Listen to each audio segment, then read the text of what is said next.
It's time for the Covrprice Top 10. We are going back 3 years.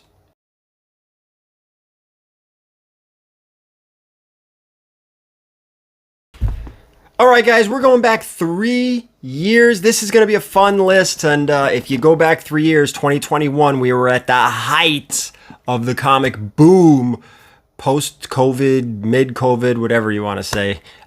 Before we get into that list, I want to tell people, guys, we'll be dropping at King Con, right around the corner. King Con is coming up, Northern Jersey. The show is absolutely amazing. I would definitely go if you can. It's a one-day show. Dan Parent will be there, Ryan Brown, Chris Campana, Klaus Janson, and Lee Weeks. Some of the artists and writers that are going to be there. I'll be set up, Defects, Erod, a whole slew of vendors. By the community, for the community, or for the community, by the community. It is a 99% comic book show. All right, you get a little bit of toys, a little bit of Funko. I mean, a microscopic amount of that stuff. Everything wall to wall is comics. We will be dropping on eBay Live. So if you guys can't make the show, hop on eBay Live Friday night and all day Saturday. Myself, Erod, Pressable Defects will be streaming all day, every day, with artists, writers, books, and I don't know about most importantly, but we're also dropping not one, but two King Con exclusive variants. We have a Dan Parent Archie book, as well as a Feral #1. These will be available during the eBay Live streams.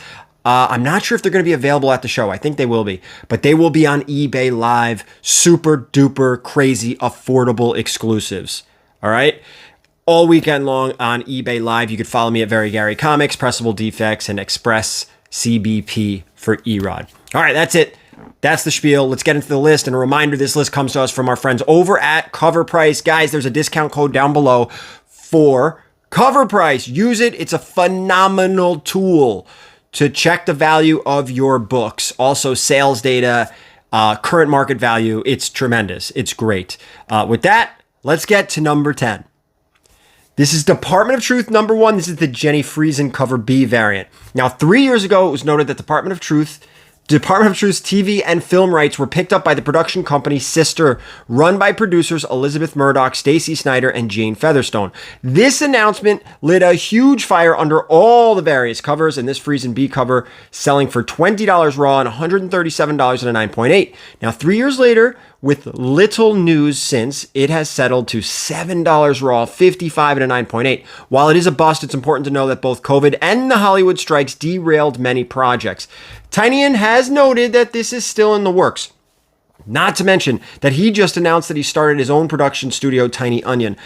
Big picture. This is my attempt to bring the idea of independent film production studio into comics publishing space. That was a Tynion quote.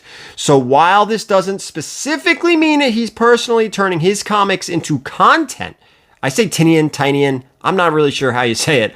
Tynion's agency, UTA, will help the production company grow its producing profile across film and television. So be prepared for many of his projects to see traction, and we're going to get to more of his projects in this list, like this next one at number 9.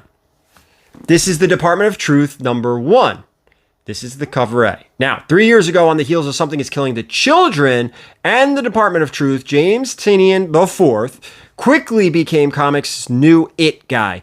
As noted with his option just 1 year from its 2020 release, this standard cover was scorching, selling for $30 raw, $154 in a CGC 9.8. 3 years later, Tynion is hotter than ever, turning that heat into a full-fledged studio. While this is a bust at $24 raw, a slight bust down from $30, $55 in a 9.8. This recent news should help prices increase across all his titles, and he has a lot of titles. Anything this guy touches seems to turn to gold right out of the gate. I mean, he's a great storyteller. It is what it is. He's a great storyteller. Will his stories transition well from books to the big screen or the small screen? We'll see. Let's get to number 8. This is X-Force #1 with the Deadpool trading card. Now, wow. Let's remember when X-Force 1 was on fire because everyone wanted Deadpool's first trading card that was polybagged in this issue. It was hitting as high as $54 for one of those sealed copies.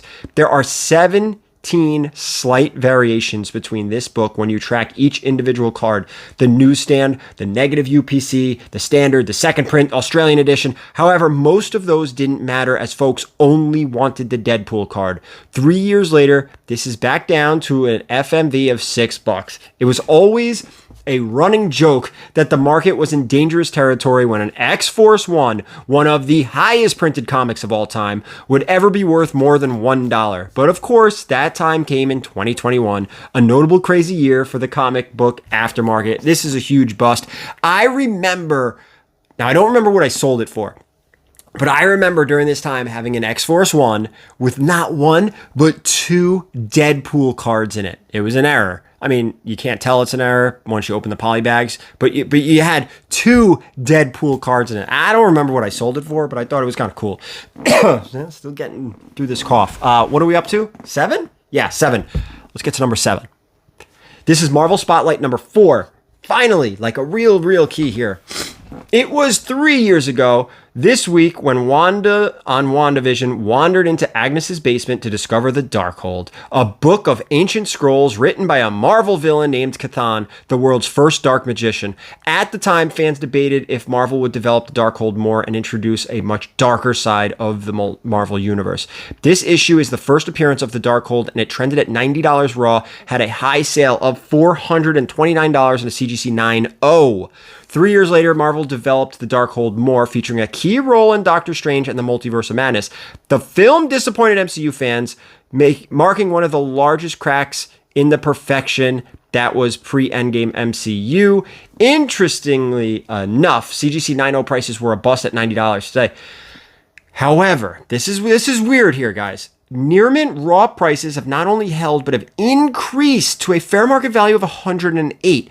Age and condition, rareness, take the edge on this one.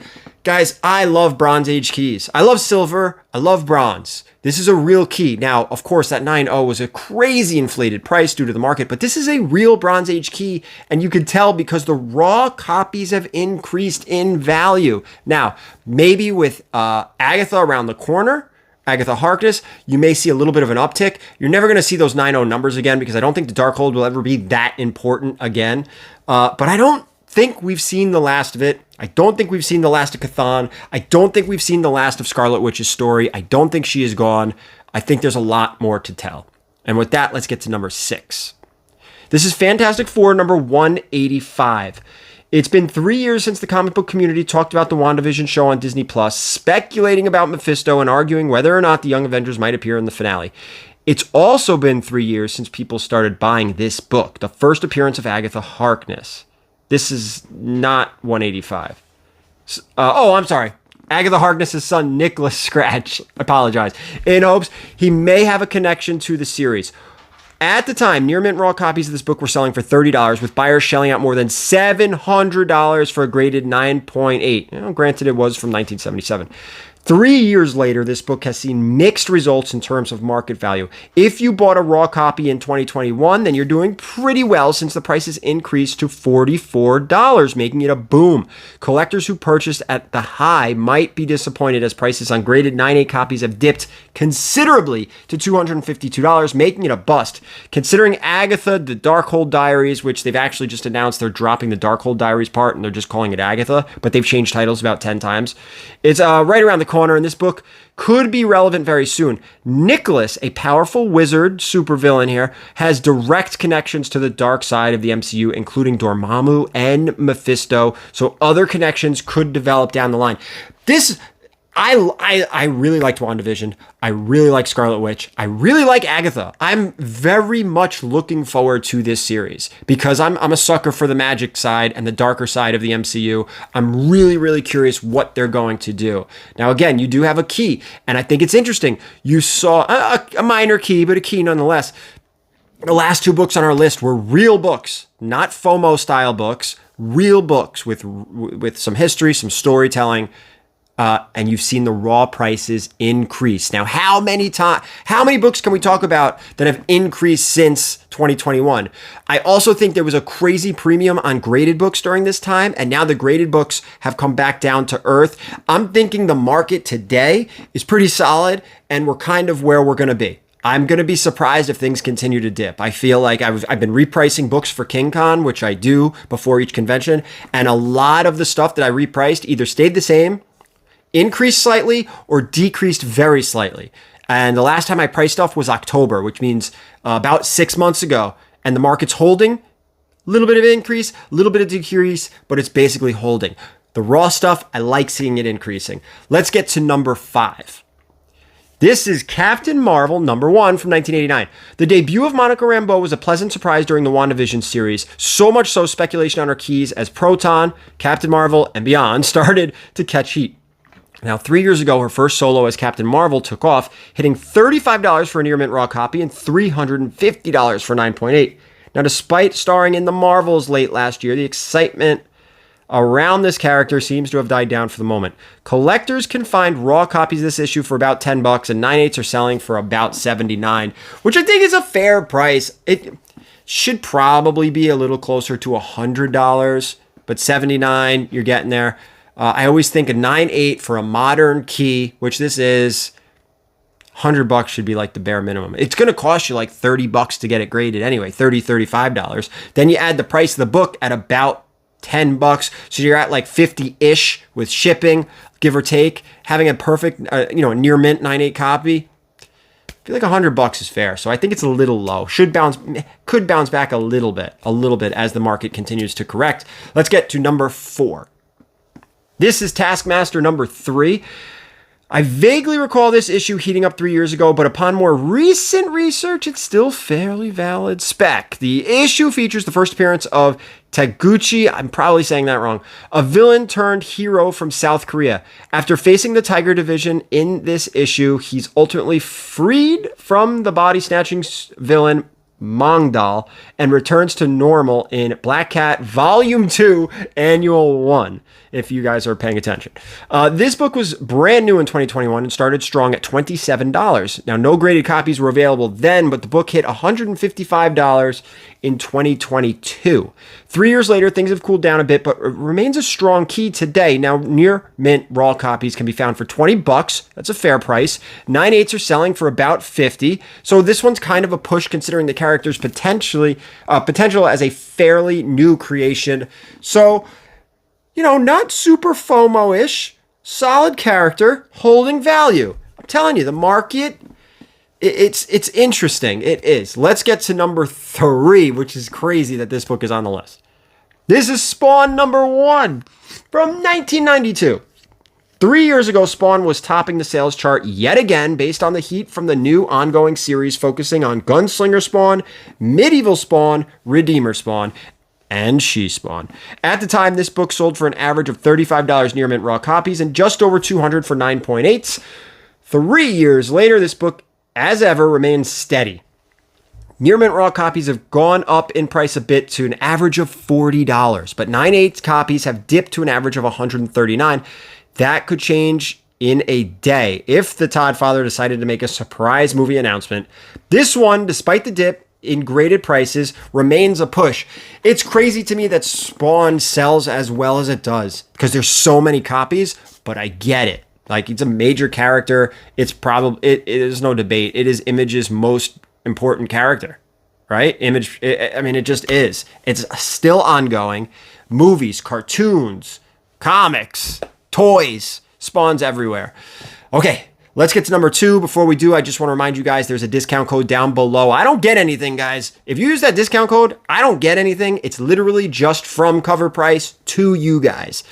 Use the discount code, sign up for Covrprice. I really, really do think you'll enjoy it. Let's get to number 2. This is Black Cotton #1. I completely missed this book when it arrived via Scout Comics in 2021, but it earned a place on the list and sold a good amount of copies simply by being a great read. Set in an alternate reality where the social order of white and black is reversed, an elitist family, the Cottons, are rocked by a tragic shooting that begins to unravel long-standing family secrets that could not only destroy the family but also divide the fragile social climate of the world. 3 years ago, this book sold for $17 with no graded copies. 3 years later, near mint raw copies of this book are selling for an average of $8, and 9/8s are just over the cost of a slab at $36. This one is a bust. It's one of those FOMO things, but then again, were people buying it for spec or were people buying it to read? And there weren't a lot out there. I mean, we're talking about Scout Comics. Like, how many really were out there? I'm sure if you dig, you could find the print count, the print run for that issue.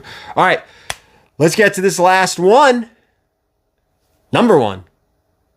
This is Avengers, the Initiative, featuring Reptile #1. Now, I might be Reptile or Reptile. Either way, media literacy is so important. Now, 3 years ago, per Newsarama, I think it's Newsarama, Marvel's new biggest hero was set to be Reptile, the young Mexican-American superhero who can turn into dinosaurs. Now, I'm not here to hate on Reptile. In fact, he has the superpower every kid wanted. But that article and the announcements, the character who would get a new series was enough to boost sales.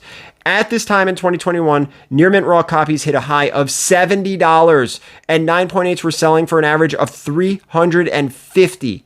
3 years later, and this book is still cool, but it's come back to earth in terms of price. Near mint raw copies are found for just over $10.